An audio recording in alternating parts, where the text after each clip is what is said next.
this moment, but I'm here really to congratulate Randy and Sergio and all of you who work here, because they were honored by an organization called the Congressional Coalition on Adoption Institute, which is a nationwide organization. I'm involved in it, as is my colleague, Mary Landrew of Louisiana, who helped to start it. And she got me involved in it as her friend and also as her colleague. And it is such an exciting organization because it recognizes and encourages people like Randy and Sergio, who have committed themselves personally to this cause of foster and adoption children. As you well know, they've fostered 30 children and adopted 2.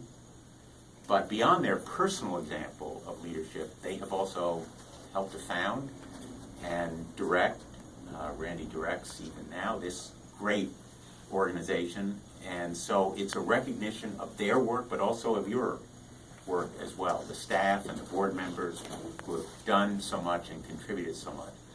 They have been recognized as angels in adoption because of their personal commitment to this cause of foster and adoptive children. And I can say categorically, there is nothing more important than providing safe, secure, loving homes to these children. They are our future, just as all children are. And they deserve the kind of care and compassion, the genuine love that all of you have given to them for so many years and made their lives different. You have literally transformed lives by the work that you've done. A parent does hard work, really hard work. No work is more important. So I'm very honored to be with you today and to share this moment and to say, as I would have said if I'd been able to be at the official award ceremony. We did miss you. Congratulations, and thank you for all that you've done for so many children, for New Haven, for Connecticut, and for the world. Thank you. Thank you. And perhaps the mayor. Let's clap for you first.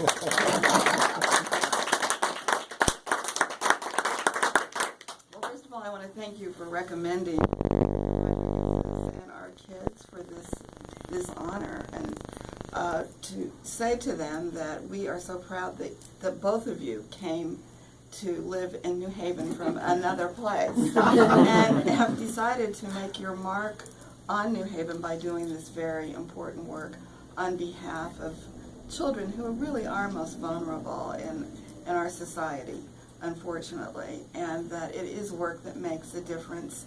And I can attest to it because as an adoptee myself, I know that I probably wouldn't be where I am today without the support of loving parents. So on the eve of our National Adoption Month, it is really fitting that our senator comes to let the world know about your great work and how he supported it by recognizing you with this award. So congratulations, and we look forward to your success.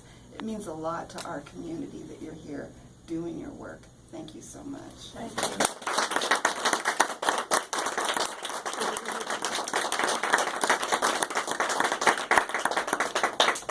And so,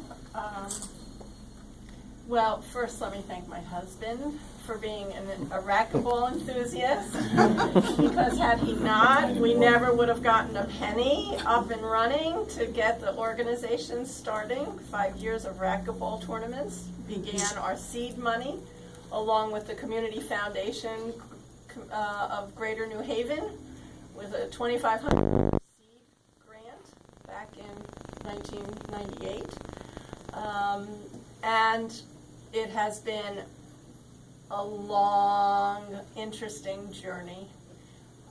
And just about every single one of you has absolutely placed a brick on that walkway, on that sort of,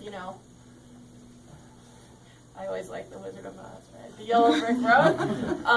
And I say this to my husband all the time. It's one thing for us to have the vision and the passion for children as our most valuable asset, and my Midrash quote, which you all know by heart, right? With each child, the world begins anew, as it did not only for each of our children, but in terms of our world religions. And if we think each of those children, where would we be as a society, as a world community? But the reality is, we just had a vision. And it took a lot of people to help us make that vision come true. And so I'm very grateful to everyone who's been in that journey with us. And I guess for me, what's most important about this organization is what's most important in my life, and that's my family. Because without, my parents, without my father criticizing my grammar all the time, and they're laughing because there isn't a document that goes out without my approving. My father's channeling.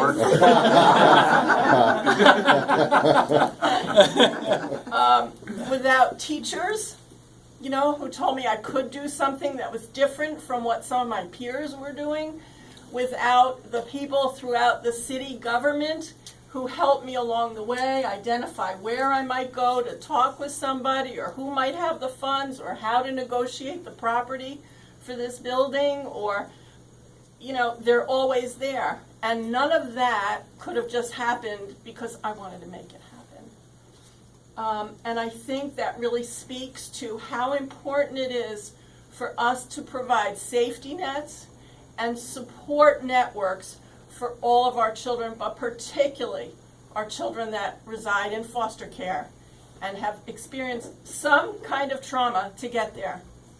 It doesn't have to be an abused child. It doesn't have to be a neglected child. Okay, that's a very small percentage of the children that reside in foster care. 10% nationally are children who have been abused and neglected. The other 90% are children who are victims of circumstance. Poverty is number one. Homelessness.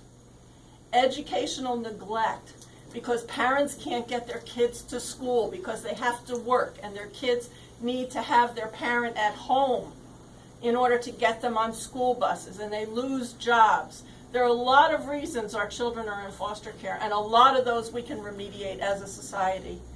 And so I would ask all of you to make sure, first of all, anytime you see a child, smile and say hi. They need to know our world is kinder than their daily experience frequently is. And second, I would ask you to always support anyone you know that's doing foster care, because foster parents have a big, hard job. And they need to know that the community is there for them also. Adoption is a gift. For me, it's a blessing. It's how we became a family. And we wouldn't be a family without those children, and I'm very grateful to all of their birth parents. And we remind them of that all the time. It's not about them or us. We're a big family. And we all need to support our children. Right, Michaela? That's all I have to say. So, you think you can top that? No, I'm not. But that's why I married her. She speaks really well. I'm not foolish. She proves me very well too. No, I would just want to very briefly just say we share this opportunity with all of those foster parents that are out there, and adoptive parents, and people who help folks out there, and the staff that's here. We share this opportunity with you. Thank you so much for all the hard work that you do to make this happen here and to make it happen for the foster kids and foster parents and adoptive parents who come into this program. And that's basically all I wanted to say. Thank you. Well, I want to say Sergio and I have something in common. We both married above ourselves.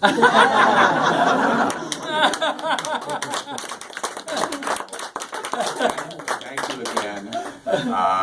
thank you all for the great work that you've done. I'm very excited to be here, and thanks for joining us, Michaela. You're nice to put up with all this talk. I know there's some refreshments over there. If your dad says you can have some. So, thank you all. Great, thank you. Thank you.